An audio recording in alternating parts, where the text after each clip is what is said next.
नमस्कार.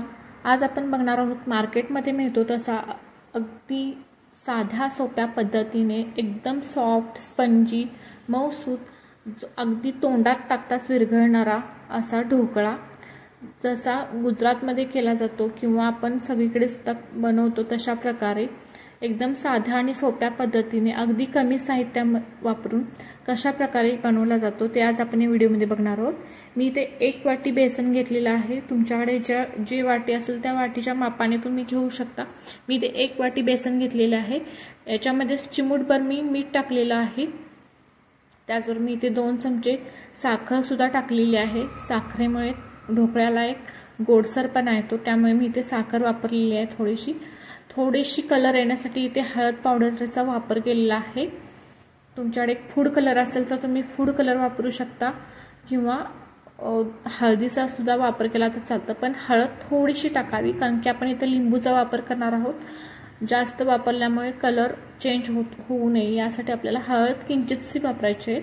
आता याला आपण मिक्स करून घ्यायचं आहे, व्यवस्थित मिक्स करून घ्यायचं आहे. इथे मी अर्धा लिंबू वापरलेला आहे. अर्धा लिंबूचा रस पूर्णपणे घालायचा आहे. याच्यामध्ये लिंबूच्या फ्लेवरमुळे ढोकळ्याला एक चांगली चव येते आणि व्यवस्थित ढोकळा बनतो. यासाठी इथं लिंबूचा वापरलेला आहे. तुम्ही लिंबू सत्व किंवा जे सायट्रिक ॲसिड म्हणून असतं ते सुद्धा वापरलं तरी चालतं. आता याच्यामध्ये आपल्याला थोडं पाणी घालून याच्यातील ज्या गुठळ्या आहेत त्या पहिल्यांदा आपल्याला काढून घ्यायच्या आहेत. व्यवस्थित हलवून घ्यायचं आहे जेणेकरून ज्या गुठळ्या आहेत त्या गुठळ्या राहणार नाहीत. पूर्णपणे गुठळ्या याच्यातील काढायचे आहेत आपल्याला. त्यामुळे काय होतं की जेव्हा आपण ढोकळा खातो तेव्हा त्याच्यामध्ये चुकून पिठाची गुठळी वगैरे राहण्याची शक्यता असते. त्यामुळे पहिल्यांदा आपल्याला याच्यातील गुठळ्या आहेत त्या पूर्णपणे घालवून टाकायच्या आहेत. थोडं पाणी वापरायचं आहे आणि अशा प्रकारे पूर्णपणे व्यवस्थित त्या गुठळ्या काढून घ्यायच्या आहेत. तुम्ही हे मिक्सरला सुद्धा लावलात तरी चालतंय, पण हाताने केलात तरी सुद्धा चालेल. इथे मी थोडं पाण्याचा वापर करत आहे. एकदमच पाणी वापरायचं नाही आहे, ज्यामुळे काय होईल की बॅटर पूर्णपणे पातळ होण्याची शक्यता असते. त्यामुळे आपल्याला हळूहळू पाणी वापरून बॅटर व्यवस्थित बनवून घ्यायचं आहे. आपल्याला जास्त पातळ बनवायचं नाही आहे. बॅटर एकदम मीडियम याच्यामध्ये बनवून घ्यायचं आहे. मी याच्यासाठी 1 वाटी पाणीच वापरलेलं आहे. जास्त पाण्याचा वापर केलेला आहे. अति जास्त घट्ट करायचं नाही, जास्त पातळ करायचं नाही. अशा प्रकारे बॅटर आपलं करून घ्यायचं आहे. आता मी एका कुकरच्या भांड्याला मी तेल लावून घेतलेलं आहे. तुमच्याकडे तुम्ही प्लेट असेल तर तुम्ही प्लेटमध्ये सुद्धा वापरू शकता किंवा कोणतंही भांडं ठेवू शकता. मी इथं कुकरचं भांडं ठेवलेलं आहे. हे आता आपल्या गुठळ्या पूर्णपणे निघालेल्या आहेत. याला आपण एक 5 मिनिटासाठी ठेवून घेऊया. 5 मिनिटानंतर याला घेऊया. हे बघा आपले 5 मिनिटं तयार झालेले आहेत. याला पुन्हा पूर्णपणे गुठळ्या पूर्णपणे निघालेल्या आहेत. आता जे आपण तेल लावून ठेवलेलं भांडं आहे त्याच्यामध्ये याला आपण घालून घ्यायचं आहे. आता एक महत्त्वाची टिप म्हणजे जेव्हा आपण ढोकळा बनवतो, ज्यावेळी आपण बनवतो त्याच वेळी आपल्याला इनोचं पॅकेट घालायचं आहे. जेव्हा आपण जे ढोकळा बनवणार आहोत, ज्या भांड्यामध्ये ओतणार आहोत त्याच्या आधी 1 ते 2 सेकंदच फक्त इनोचं पॅकेट वापरायचं आहे. यामुळे काय होतं की त्याच्यामध्ये जे घातलेला इनो आहे तो व्यवस्थित गॅस बनतो आणि आपलं जे बॅटर आहे ते व्यवस्थित फुलतं. जास्त वेळ करून ठेवायचं नाही आहे, नाहीतर त्याच्यातून गॅस पूर्णपणे निघून जाईल. हे बघा आपल्याला हळूवारपणे अशा प्रकारे इनो घातल्यानंतर हळूवारपणे फेटायचं आहे. जास्ती फेटायचं नाही आहे, एकदम हळूवारपणे याला आपण फेटून घ्यायचं आहे. हे बघा अशा प्रकारे हे एकदम प्लफी झालेलं आहे, एकदम मऊसूत स्पंजीसारखं दिसायला लागलेलं आहे. आणि असंच बॅटर आपल्याला त्या तेल लावलेल्या भांड्यामध्ये ओतून घ्यायचं आहे.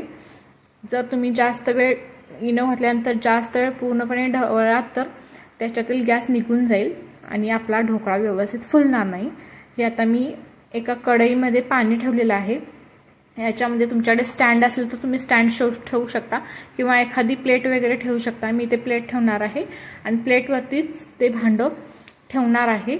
आणि याला आपण 10 मिनिटासाठी झाकून वाफेवर शिजू द्यायचं आहे. 10 मिनिटं ठेवायचं आहे, 10 ते 15 मिनिटं. आता मी याला झाकून ठेवते व्यवस्थित अशा प्रकारे तुम्ही सुद्धा कढईमध्ये करू शकता किंवा कुकरमध्ये बनवायचं झालं तर कुकरची शिट्टी काढून ठेवायची, कुकरमध्ये पाणी घालायचं आणि डबा ठेवायचा आणि वरून शिट्टी काढायची। हे बघा आपले 10 मिनिटं झालेले आहेत। आता आपला ढोकळा तयार झाला आहे की नाही आपण चाकूने चेक करून घ्यायचा आहे। हे बघा चाकूला चिकटला नाही तर आपला ढोकळा तयार झालेला आहे। हे बघा अजिबात चिकटलेला नाही आहे, त्यामुळे आपला ढोकळा व्यवस्थित परफेक्ट तयार झालेला आहे। याला आता आपण थंड करून घ्यायचा आहे। जो पूर्णपणे थंड झाल्यानंतरच याला आपण बाहेर काढून घ्यायचा आहे। पहिल्यांदा आपण कढईच्या ज्या काट आहे तो आपल्याला व्यवस्थित चाकूने काढून घ्यायचा आहे आणि नंतर प्लेटमध्ये त्याला पलटून घ्यायचा आहे। आपण याला आता पलटून घेऊ। हे बघा अशा प्रकारे इथे सहजपणे आपला ढोकळा व्यवस्थित निघालेला आहे। हा बघा अगदी सहजपणे निघालेला आहे आणि एकदम स्पंजी झालेला आहे। तुम्ही हेच प्रमाण वापरून तुम्ही जास्त प्रमाणात बनवायचं असेल तर देखील हे प्रमाण वापरून व्यवस्थित बनवू शकता। आता आपण याचे काप करून घेऊ। अगदी हळूवारपणे याला आपण काप करून घ्यायचे आहेत। तुम्हाला जितक्या साईजचे काप करून घ्यायचे आहेत तुम्ही त्या साईजने कट करून घेऊ शकताय। मी ते इतक्या आकाराचे काप करून घेतलेले आहेत। हे बघा अशा प्रकारे एकदम स्पंजी सॉफ्ट असा ढोकळा आपण घरीच बनवू शकतो। जसा मार्केटमध्ये मिळतो तसा तुम्ही सुद्धा नक्की करून बघा। याचे मी काप व्यवस्थित करून घेतले। आता याला आपण वरून फोडणी द्यायची आहे। मी एका पॅनमध्ये फोडणी करून घेते।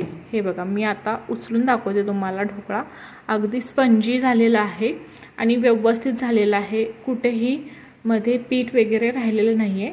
आता मी एका तडका पॅनमध्ये जिरे मोहरी टाकलेले आहेत, त्याचबरोबर एक हिरवी मिरची टाकलेली आहे, कढीपत्त्याचे 4-5 पान टाकलेले आहेत आणि याच्यामध्येच मी पाणी घालून घेतलेलं आहे, कारण की आपल्याला ढोकळ्यामध्ये पाणी थोडंसं घालून घ्यायचं आहे। आता याच्यामध्येच मी थोडीशी साखर घातलेली आहे, मगाशी आपण घातलेली होती, आणि थोडंसं मीठ घातलेलं आहे। साखर आणि मिठाचं पाणी घातल्यामुळे ढोकळ्याला चव खूप छान येते। आता हे पाणी आपल्याला हळूहळू या ढोकळ्याच्या वरती ओतून घ्यायचं आहे। अगदी हळूवारपणे ओतून घ्यायचं आहे। पूर्ण जे पीस आहेत ढोकळ्याचे त्या पूर्ण पिसांच्या वरती हे आपलं पाणी पसरवून घ्यायचं।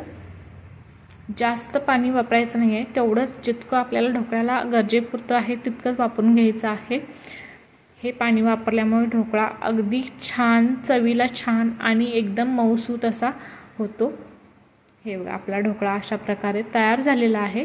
आता याच्यावरूनच आपण थोडीशी वरून कोथिंबीर टाकायची, त्यामुळे जसा मार्केटमध्ये मिळतो तशा प्रकारेच आपला ढोकळा बनून तयार होतो। तुम्ही सुद्धा हा अशा प्रकारे ढोकळा नक्की करून बघा। आपला ढोकळा आता खाण्यासाठी तयार झाला आहे। तुम्हाला जर ही रेसिपी आवडली तर चॅनेलला नक्की सबस्क्राईब करा, लाईक करा आणि शेअर करा।